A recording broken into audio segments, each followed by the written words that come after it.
Olá, está no ar na TV Beltrão, o programa Dentro do Fato, que conta com a participação sempre do comunicador Adir Seleski e nosso convidado, o jornalista, escritor e poeta Ivo Pegoraro. Juntos aqui, iremos debater sobre o assunto polêmico que criou a história do sudoeste do Paraná, portanto, a Revolta de 57. Ivo, sinta-se à vontade no nosso programa e já iniciamos fazendo a seguinte pergunta: quem eram os donos, os verdadeiros donos da terra do sudoeste do Paraná? Hoje são os proprietários que estão aí, né? Muitos que receberam o título do Jetsop, né? Mas naquele tempo tinha uma dúvida muito grande que a justiça demorou para resolver, porque no tempo do Império as terras devolutas aqui eram da União. Aí quando foi criada a República no final do século XVIII, passou para o Estado. Passou, em tese, porque até regulamentar demorou muito, tanto que em 1950 ainda tinha essa disputa, em 57 ainda tinha. Naquele tempo foi criada a colônia Missões, que depois foi vendida para a Citra, também a documentação não saiu, então a Citra também era dona, e tinha os poceiros também, né? E por fim, no final, em 57, a Citra vendeu parte para mais duas colonizadoras, que era a Apucarana e a Comercial. Então, no fim, nós tínhamos aí até 5 donos. Agora, Ivo, me conta uma coisa. A Citra, quando ela veio para cá, foi a primeira companhia que veio. Ela veio com que finalidade? Como um especulador que comprou as terras como uma reserva, como um investimento? Ela comprou essas terras do Estado com a finalidade de lotear elas? A gente não deve esquecer que o Mário Fontana, ele foi um enólogo de destaque em Caxias do Sul, um dos fundadores da Festa da Uva. Ele teve sucesso em Caldas, Minas Gerais. Lá ele criou, fundou uma loja de pneus, e com isso ele foi para os Estados Unidos, se encantou com os Estados Unidos, aprendeu muito lá, e voltou disposto a mudar para os Estados Unidos com a família. Só que o sogro dele, em Caxias do Sul, convenceu ele a dar uma olhada nas terras que ele tinha comprado aqui em Mariópolis. E ao vir para cá, ele gostou e comprou aquelas terras lá e criou a Citra, Cleveland Industrial Territorial Limitado, com 25 associados, eram todos lá de Caxias do Sul, era uma empresa legal. Depois, quando apareceu esse negócio do José Rupp, que ele tinha um haver do governo federal, pelas obras que ele fez em Santa Catarina, e a justiça tinha dado ganho de causa para ele. Mas isso não, em 43 ainda, né? Em 43 ainda, né? Só que ele tinha, mas não recebia. Então, era um troco, que a gente fala, que era pouco dinheiro, pela quantidade de terras que a Citra acabou comprando, porque a Citra então comprou esses direitos do José Rupp. José Rupp, grande colonizador de São Jorge do Oeste, onde ele está sepultado. Agora, quando o Mário Fontana montou a Citra, junto com esses outros investidores, eles compraram essa área de terra aqui na região, eles tinham já em mente alguma coisa? O que eles pretendiam com essa área, com essa terra, Ivo? Não, eles colonizaram primeiro Mariópolis. Mariópolis foi criada pelo Mário Fontana, já como uma futura cidade grande, tanto que as ruas de lá são largas, é uma cidade planejada, uma cidade projetada para ser grande. Felizmente ele não levou muita sorte. Também o sistema daquele tempo não era como hoje, né? O Estado não era aparelhado como hoje, as empresas não tinham a organização de hoje. A dificuldade dos líderes daquele tempo era muito maior. Então o Mário Fontana, a gente, claro, condena muitas atitudes dele, mas se a gente analisar os líderes daquele tempo, eles eram assim, mais no grito mesmo, né? Mas a intenção dele era boa, né? Agora, surgiu a Citra. E como é que surgiram, como é que entraram essas outras empresas aqui, a Comercial, a Apucarana, como é que elas entraram aqui na região sudoeste do Paraná? De que forma elas compraram essa terra? Esse que é o grande mistério, o grande problema, né? Mistério, mas que alguns apresentam explicações, né? Uns dizem que porque a Citra não conseguia vender para os colonos, tanto que a Citra pegou, o representante aqui da Citra era o seu Júlio Assis Cavalheiro.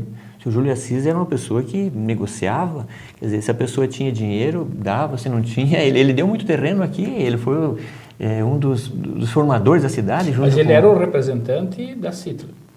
Ele era o representante da Citra, sim. Ele tinha poder de passar documento das áreas de terra? Não, porque a Citra não tinha documento. Ela não teve documento naquele tempo. Que forma que ele fazia, então, para... Não, eles faziam um contrato de um direito. Um contrato. Um contrato simples, comum. É um contrato comum, não era um documento final que a Citra forneceu. Na verdade, tinha recebido isso do Estado, tinha comprado isso do Estado, mas também ficou meio no contrato de gaveta, pelo visto, então. É ela chegou a conseguir um registro no cartório do Rio de Janeiro, mas por pouco tempo depois foi cassado. É porque toda a área superior a 10.000 hectares tinha que ter aprovação do Congresso Nacional para ser vendida. E a Citra não tinha essa aprovação. Por isso que o negócio não foi concretizado. E o que fez com que José Rupp se aliou ao governo Lupion? Não, José Rupp, ele não teve nada com a história do Lupion. Ele vendeu a parte dele. Pois a Citra, que era acusada de trabalhar junto com o Lupion, porque eram as forças que trabalhavam naquele tempo. O Lupion era...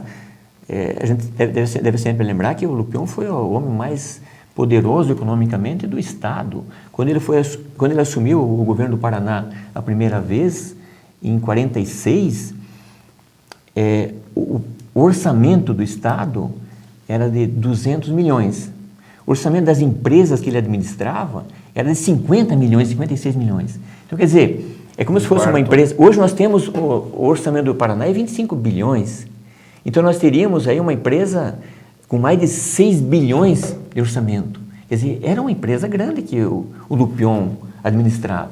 O Rupp, ele tinha aqueles negócios em Santa Catarina, mas o que ele queria era colonizar. Como ele não conseguiu receber do governo federal, ele propôs para a Citra, e a Citra que fez a barganha dessas terras Ou seja, ele colônia pegou Missões. o haver que ele tinha do Estado em terras. Ele pegou em terras. O José Rupp recebeu da Citra. E aí ele se estabeleceu em São Jorge do Oeste, e ele foi um grande colonizador de São Jorge do Oeste, e lá não teve problema, porque ele comprou a terra legal e repassava para os agricultores. Bom, pelo que eu entendi, Ivo, aí a Citra veio para cá e tinha por finalidade exatamente vender essas terras. Né? Colonizar, exatamente. Colonizar. O colonizar era vender essas terras, não era dar essas terras, porque era uma empresa comercial. Sim. Que tinha por finalidade o lucro, ou seja, ressarcir, digamos assim, de um dinheiro que tinha em haver do Estado ou que tinha comprado. Bem, e como é que deu a revolta com os colonos? Porque aqui já existiam algumas pessoas morando, já tinha algumas pessoas residindo aqui nessa época. Tinha muita como é que gente. ficou esta situação? Foi aí que começou o conflito? Eles tentaram vender para quem já estava aqui? Não, veja, enquanto eles estavam tentando vender para quem estava aqui e não ofereciam o documento, e o agricultor não aceitava o negócio, ficava por isso. Agora, quando a Citra vendeu para comercial em Apucarana, e a Apucarana, em vez de encontrar pessoas de bem como o seu Júlio, trouxe gente armada para começar a intimidar os agricultores, aí que a coisa começou. Ou paga ou desocupa. Paga ou desocupa. Como aconteceu lá em Pérola do Oeste, que foi toda a região aqui, desde o Verê até a fronteira, eles chegaram em dois com jipe, o casal tinha filhos pequenos, e uma junta de vacas para fornecer o leite e trabalhar a terra, e eles levaram uma vaca daquelas, como entrada para o pagamento das terras. A gente tem que lembrar também... Faziam qualquer negócio. Faziam qualquer negócio. A gente tem que lembrar também assim, que Mas os valores... pressão também, não era assim, não era... Quando entrou a comercial Apucarana, pelo que eu entendi, a negociação já não era assim, digamos, não havia uma liberdade de negociação, era imperativa. Era imperativa. E eles iam com os jipes em 2, 3, 4... Armados, intimidavam as pessoas. As violências aconteceram não aqui na cidade, a não ser depois que teve aquele risco no Levante. Mas no começo aqui todas as pessoas se comportavam. A não ser à noite, que também era perigoso sair. Aqui tinha uma competição dos representantes das companhias que era assim, qual é que tem a arma maior, qual é que está mais armado, qual é que tem mais bala. Isso assustava muitas pessoas, né? Agora, no interior, imagine, você está em casa sozinho. Hoje já assusta se você receber uma pessoa armada, né? Naquele tempo chegavam em 2, 3 de jipe, e você chamava a polícia não socorria, quer dizer, começou o desespero. Ivo, a Citra, me parece, até entanto, muita gente comenta a questão, a Citra foi o problema. Me parece que a Citra, enquanto estava ali, era mais tranquilo. O problema foi quando ela ou vendeu ou repassou, não sei de que forma, mas fez esse acerto com a comercial e a Apucarana que vieram para cá. Exatamente. A Dirva já tem muita coisa para a gente pesquisar ainda sobre essa história. Então, como foi esse negócio aí da Citra para comercial e para Apucarana, esses dados aí a gente não tem, mas a gente sabe que teve a negociação. A gente sabe que foi o interesse, mas não conseguimos detectar qual foram esses interesses. Exatamente. Mas chegamos ao final do nosso primeiro bloco e voltamos logo em seguida.